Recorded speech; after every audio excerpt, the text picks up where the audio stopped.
So yeah, if you want to kick it off with like who you are and what you're into and what you're passionate about. Yeah. So my name's Sean Winningham, and a little bit about myself is I grew up, loving superheroes and comics. I always tell people on my podcast that I have that my uncle was actually the one that got me into comics because he collected them ever since he was a kid, and so I remember going over to his house one day. He has like boxes full of comics that I got to read some of the original stories that came out, back in the 50s and 60s and everything. And so I've always been enthralled with that. I was one of those kids where I thought if I wore the Superman costume that I could just go out and start flying around, just like, most of the kids that thought the same thing.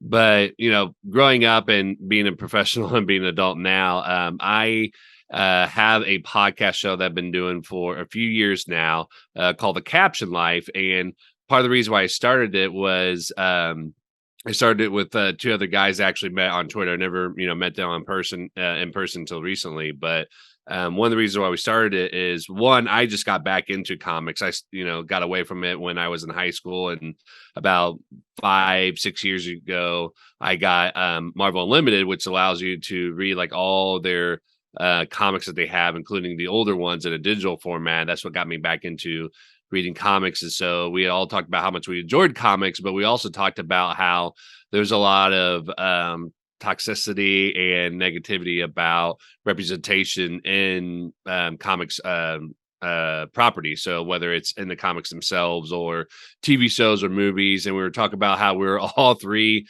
white males who, those are typically the ones that have the problem with all the, representation in comics and comic properties and all that. And we talked about how we wanted to be a voice where we encourage that representation in comics as being three white males. And so the whole idea behind our show was to not only discuss those topics, but also bring people in to talk about the comics industry and talk about what they do and give them a platform and a voice on our show to be able to share that with the world as well too. So I've been doing that for a few years, and I also recently found out, what a Comic-Con was, and found out that my home state actually had one for years, and I had no idea about that. So I started going to that, and I think this year is like the year I've been going to the most Comic-Cons I've ever been to in my life. And so because of that, I learned about cosplay, and so I've been getting into cosplay. And so I've just been kind of immersing myself into this world that I really enjoyed when I was a kid. And it's just allowed me like a really fun and creative outlet to be able to do these things that I really enjoy. That, it's not, I don't see it as necessarily something that is, a lot of work, because I feel like if you enjoy what you're doing, it's not work at that point. It's a passion, it's a hobby, it's whatever you want to call it. So, and I'm doing all this stuff outside of my full-time job. I have another full-time job as a educator and all that, but this is where I'm spending a lot of my time outside of my job doing these things, and because I just really enjoy it and I'm really passionate about it. And the hope is just to be able to be a voice for people who love comics, who love anything of those fandoms, but also want to encourage the diverse representation, and that the idea that comics is for everyone and it's not just for a certain group of people. So All right, a lot of questions to come from that, because that was a really good that was a good summation. But you mentioned originally seeing some of those comics and reading some of those original comics with your uncle. I mean, Daredevil's obviously your guy. Were there what were some of the comics that you were able to look through? Because that's always like such an amazing journey, and seeing those old comics, the smell and the panels and like the splash pages. I mean, it's just amazing. What were some of those early comics that you got to like look through that kind of caught your eye when you were younger? Yeah. So just like you said, Daredevil was one of those characters for a number of reasons. So one of them was I grew up Catholic, and at the time, like, in the comics, you didn't see a lot of Catholic characters. And Obviously Daredevil is one of them, and Nightcrawler from X-Men is one of them as well too. So that was, kind of an identity piece for me, is like, oh, I can identify, that world of being Catholic, and, the whole Catholic guild and everything is like a really real idea that exists there. But the other thing is that I thought it was really neat. I remember my uncle telling me about how he was actually blind, but because of the accident, all of his other senses got superpowered basically. And I remember really enjoying that idea because I grew up with hearing loss and had hearing aids, most of my life growing up. And I thought it was really neat to be able to see somebody that had a disability that didn't allow that to hold them back from being able to do basically whatever they want to do, whether it's, be a lawyer, be a crime fighter, things like that. And so I thought that was a really cool story.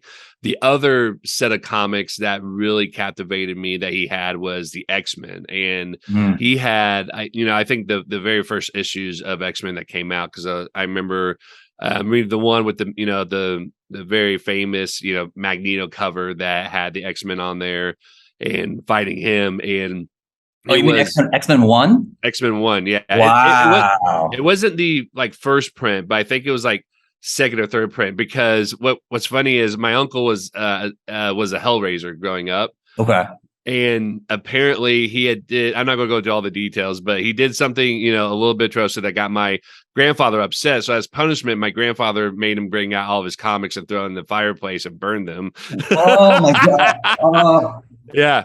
I mean, serious painful stuff, right? That's so painful. Yeah, so he doesn't have any of the first prints anymore. So I think these are second or third prints. But I mean, they were still super cool. Yeah, I mean, they were still, the older ones and everything. So it's not like, if you got a reprint now, that's, real fresh new and everything. But yeah, so I mean, being able to read some of those issues and just really fascinated with the X-Men was something that I always grew up with. So it's always been Daredevil and X-Men for me.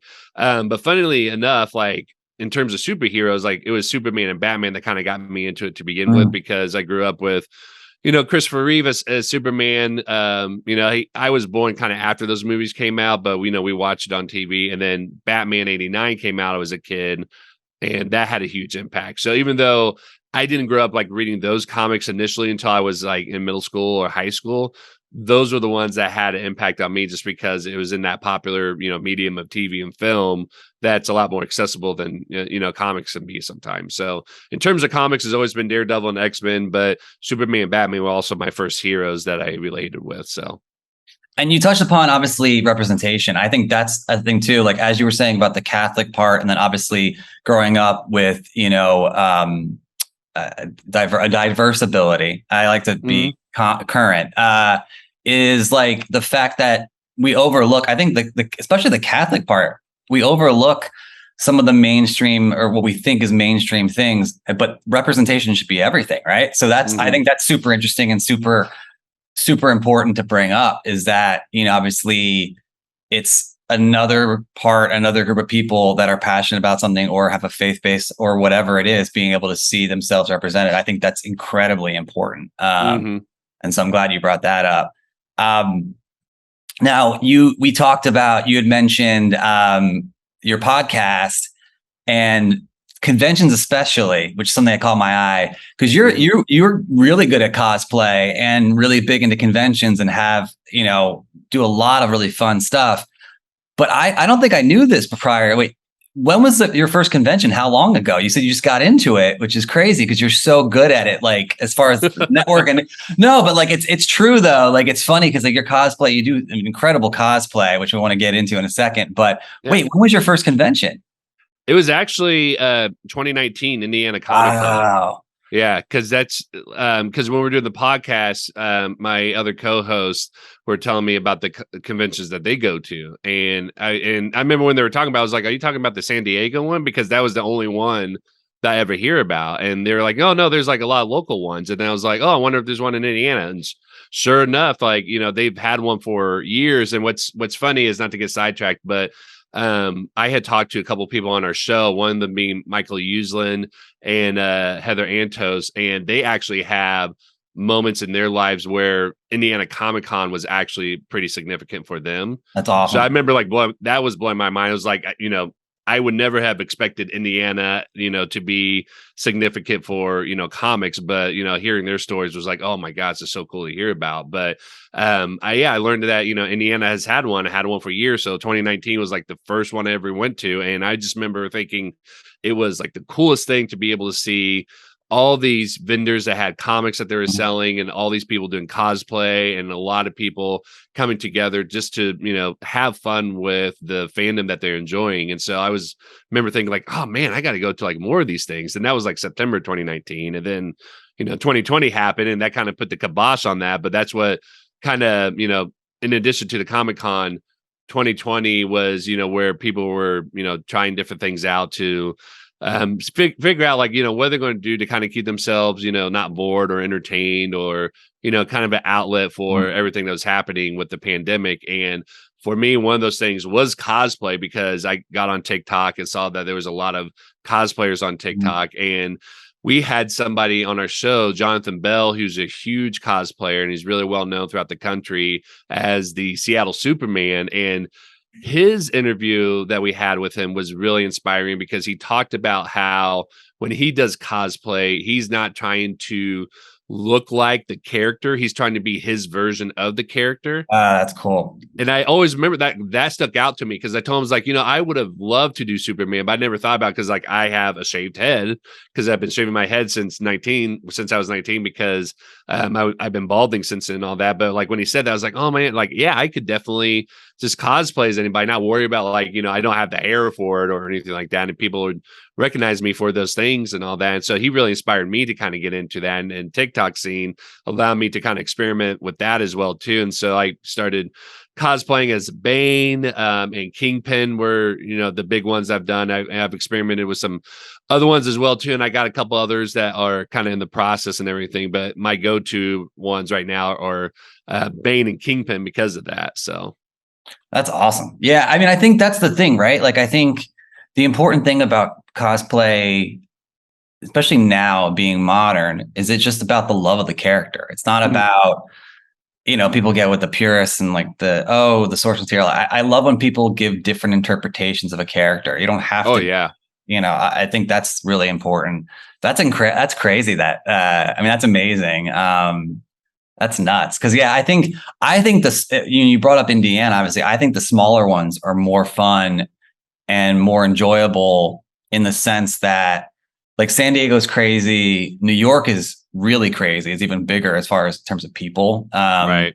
But like we went to Terrificon this weekend and I think on Sunday was one of the best days I've ever had at a convention where there was so few people and you had it was funny, like, and you connect with people on social media too, which I want to get into next, but it was fun because you have so much time.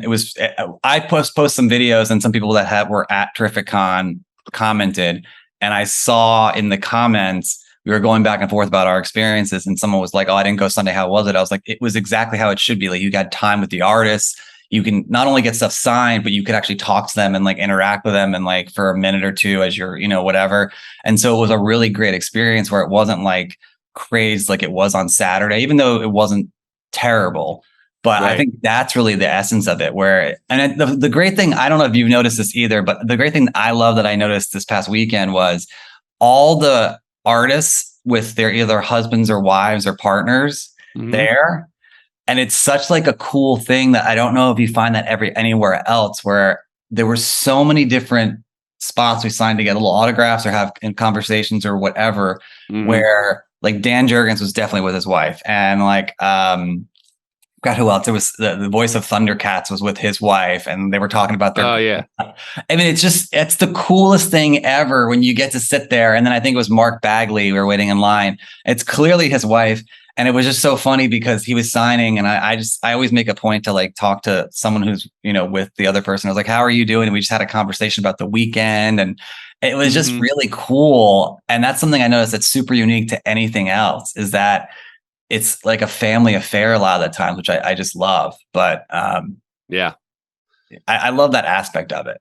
Yeah. Yeah. Well, and what's funny is that, again, I always feel like I'm like the last person to find out about things like this. So like the fact that I didn't know about a local Comic-Con until, I was in my 30s was like, and I wish I knew about this earlier and that I've been doing all these things earlier and everything. But, again, better late than never. But the fun thing about this, just like what you said, is that I'm actually really enjoying doing this with my son as well, too. So after I went to Comic-Con in 2019, I started taking my son to this, and then he got to see the cosplayers, and he loves costumes and he loves superheroes. And he was like, "Oh, can I do that?" I was like, "Yeah, why don't we do that?" And the last couple of years, actually, we kind of plan on what kind of costumes that we were going to do, and we've done kind of like a theme together. So the last one that we went to was Dallas Fan Expo, and he wanted to be Spider-Man, and so he got the Spider-Man costume, and we thought it'd be cool for me to do Kingpin with that, which is where it kind of came from. Was not necessarily like I've always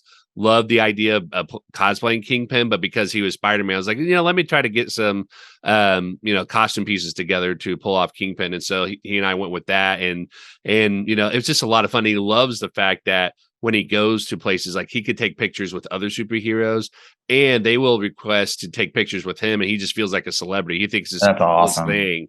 Yeah. He thinks it's the coolest thing when people ask to take photos with him in his costume, and he just feels like a superstar in that regard. So it's become a family affair for me and my son. My wife is not a Comic-Con person. That's just not her scene. And I, don't really, try to force her to go or anything like that. She has come a couple of times, but it was just more of like just for her to come one time just to kind of see what it's like. But she's like, yeah, it's just not my scene. I was like, I totally get that. I appreciate that. And don't expect her to come to these things at all. But my son absolutely loves it. And so it's something that he and I get to do together, enjoy together, and the fact that this will be part of his childhood, I think it's really cool. So it takes a special person to deal with the convention lifestyle. Yeah.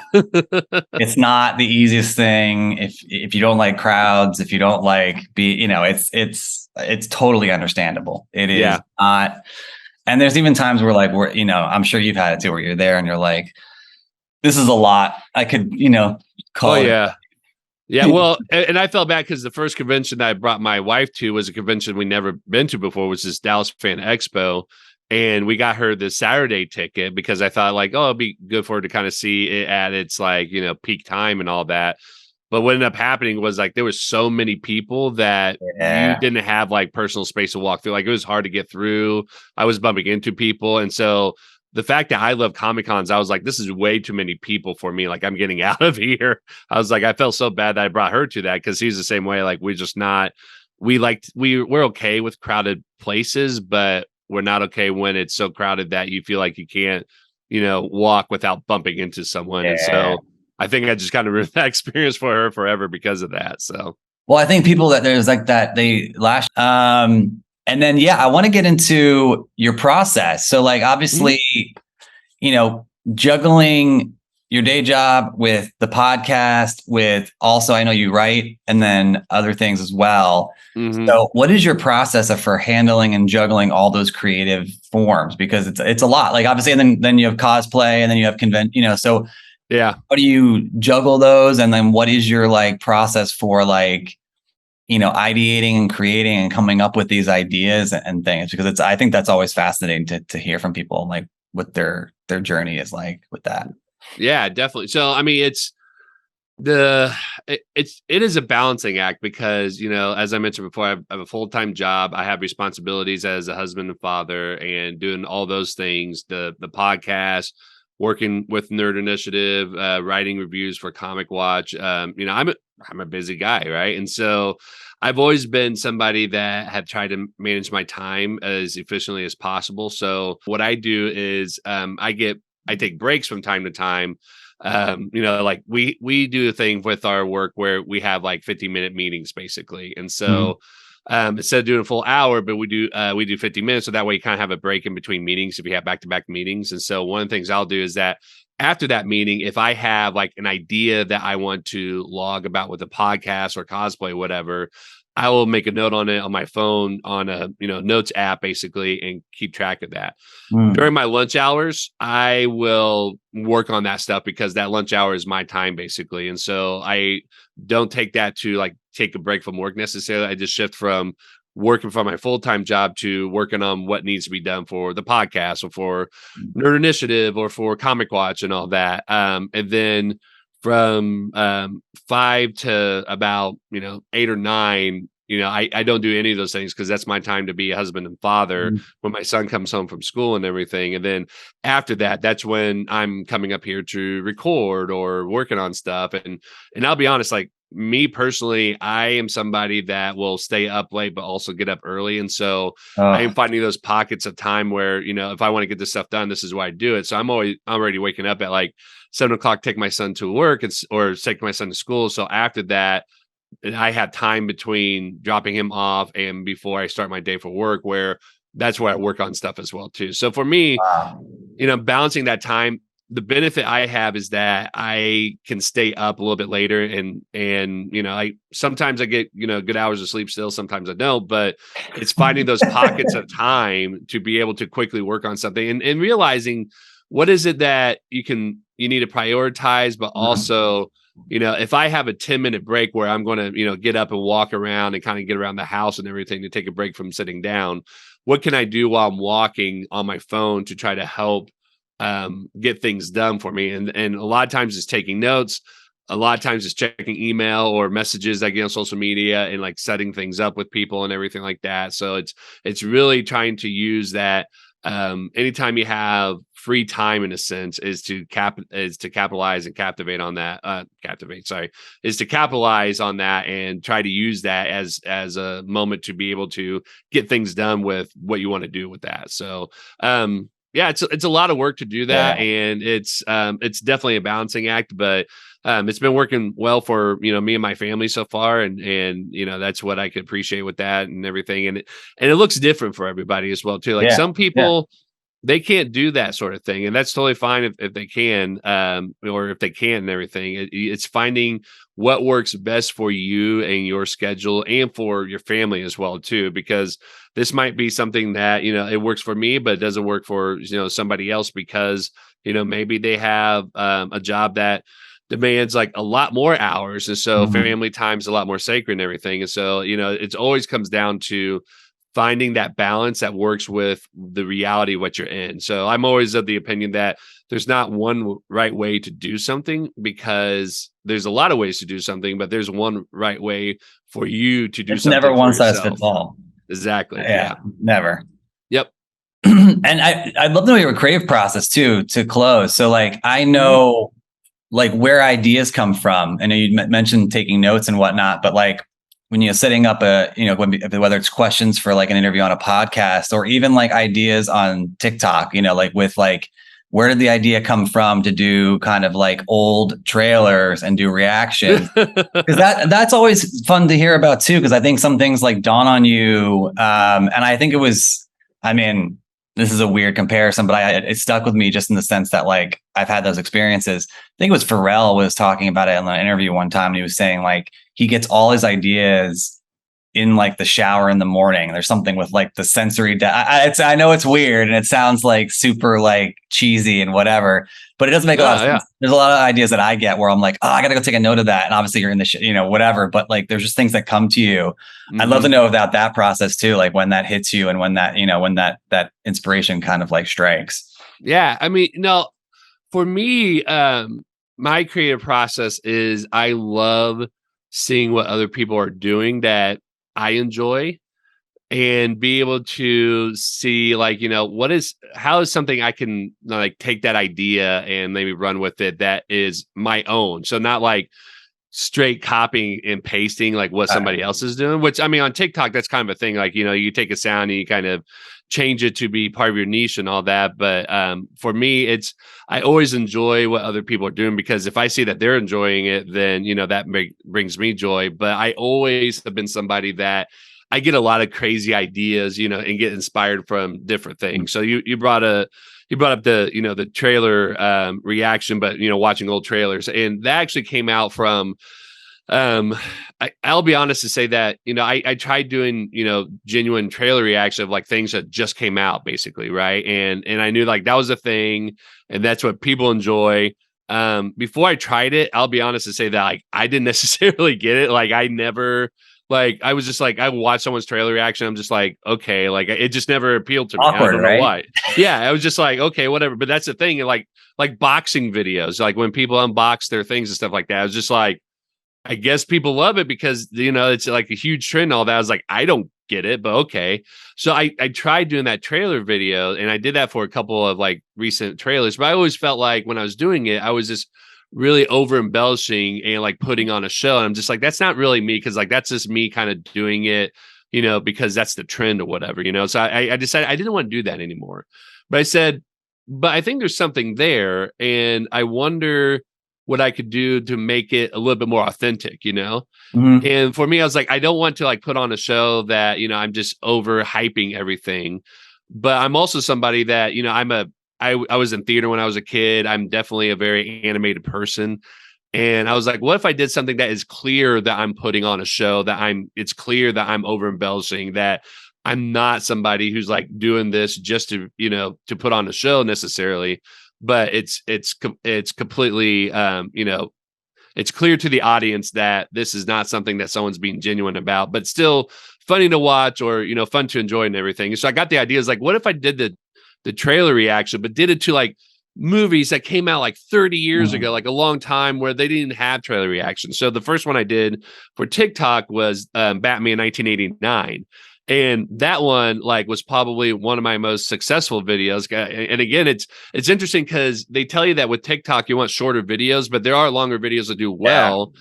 And this was like about a minute and a half. And I think it did well because it's the entertainment value that went with it. So people enjoy like seeing me be ridiculous about something that came out 30 years ago.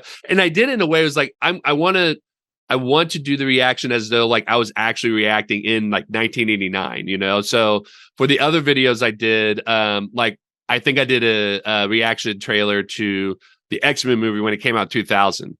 So when Hugh Jackman showed up on the screen, I was like, who's that guy? Because he hadn't been in anything that anybody knew up until that point. And I remember, I think this was actually Mr. Marvelite that had said that it was just hilarious to see that, just because, people are just like, he's a huge star now, but back then, like people were just like, okay, who is this guy? He was a nobody. Exactly. Yeah. And so those have been my most successful videos. And the problem is that I can't keep doing those like regularly right now, at least, because it does take a lot more editing time for me to do that on the back end versus opening up the TikTok app and doing some sort of like sound trend and typing some text, and that's it. Because you have to like layer it and things like that. And the other thing is, because I get really loud when I get ridiculous with that stuff. That's awesome. Yeah. My wife also works at home, so I can't be like yelling at the top of my lungs when she's at home and distracting her and all that. So I always trying to find like pockets of time where she's not in a meeting or she's not home for whatever reason. Like that's when I try to do it. But it does go into a lot of planning with trying to figure out, like, because I do watch the video first and know what's coming up, and then start thinking about what I'm going to say. And again, because people know that this is not authentic, that this is just an embellishment, all that. So I feel like I could watch the trailer and kind of script it a little bit. It's a satire. Yeah. Yeah, course. Exactly. Yeah. So, so I do that a little bit, but then I have to, record the video and kind of, layer it and everything like that. And then I try to put the captions in there to make sure that all the, words get captured by myself, but also by the trailer. And sometimes it's hard to do that in TikTok. And so I have to do that manually in Premiere Pro. So, but yeah, I mean, that's where that came from. It's because, it was a trend. I didn't get the trend, and I felt like when I was doing it, I wasn't being authentic, but doing it this way made me feel like I was being authentic because I'm somebody that I just love to be ridiculous about stuff. And this was like a great way to do it. Is being authentic. It's being ridiculous. It's not being, I don't want to say deceitful necessarily, but it's not, trying to do a trend just for the sake of doing the trend. Yeah. And being somebody else that you're not. Like, I'm always about trying to be as authentic as possible. So I think that's the important part, where it's like, again, I've heard before, and it sounds cliche, but people say finding your own voice and doing what comes naturally to you. Like I think that is super key. And that's a really, really important lesson for other people too, is like, look at what's going on and don't try to always, and like you said about the timing thing too, I think is key as well. Like, I've tried to go along with those things, and I honestly haven't found success that way, being like, 15 seconds or whatever. Like, I think quality will always win the day no matter what. And it's right. If you think it's quality, instead of just like, we all have that feeling when you like publish something that you're like, I guess I just kind of phoned this in, but it's fine, whatever. And then it doesn't do well. And, sometimes it will, but I think it's good. It's important to kind of do what comes naturally to you, what you want to do, what you get, fulfillment out of, and then what also like whatever comes across. And I think other people will resonate with that as well. So, right. Yeah. And that's the thing with TikTok is like, what I heard from people say is that, shorter videos get more plays, which if you're going for plays, it's good. But, just like what you said, our longer videos, because it's either entertaining or insightful or, just capture your attention because the content's quality, you're going to get more plays because you're going to get more like likes and comments and shares and stuff like that. So it's like, like on a consistent basis, shorter videos do get a lot more plays, but in terms of engagement and being able to grow and stuff like that, it's those quality pieces. And so I love TikTok because I can do a lot of, short, funny, or, insightful videos on a very quick way to do it without having to do a lot of editing on the back end or anything like that. And I enjoyed that. But the piece of it is like, you could do trends, but you can also, do something where if you want to talk about something,